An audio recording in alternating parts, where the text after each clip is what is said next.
Okay, so that's it. The pond's time has come to an end. This is my review of The Angels Take Manhattan.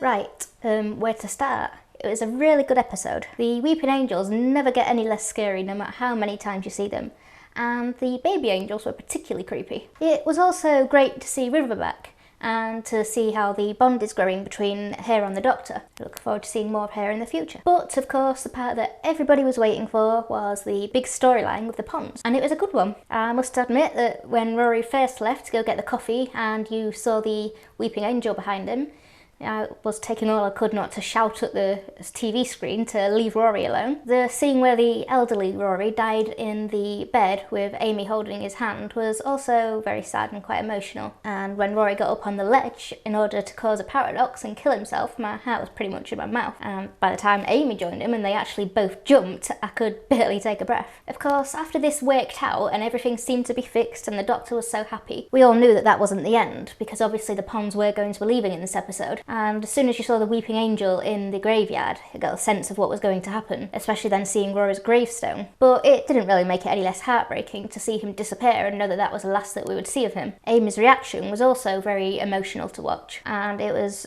quite emotional to see her go too. In the end, it was a very fitting ending to what's been a huge love story throughout the time that we've had with the ponds. The Doctor's reaction really did get to me too. His obvious heartbreak at seeing yet another ending and losing yet more loved ones. The afterword in the book was a really nice touch. I do wonder how this is going to affect the Doctor and if it's going to amplify the darkness that we have been seeing already. The opening themes are also particularly dark this week. There really was changed. It was a great storyline.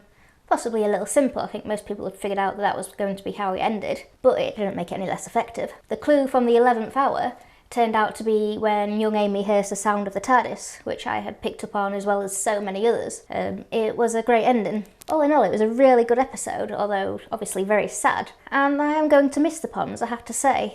Rory in particular for me, I've always felt that he's a brilliant character, if somewhat underrated. And I think that they've both been great companions, and everyone would be sad to see them go. We had a tiny little teaser for next week's episode. Next week's, I wish. For the Christmas episode with Jenna Louise Coleman. Really didn't give you much at all though. That'll be at Christmas, but for now, it's back to the waiting game yet again. And I shall see you all next week when I'm going to review the series in general so far and talk about the upcoming Christmas special. See you all then.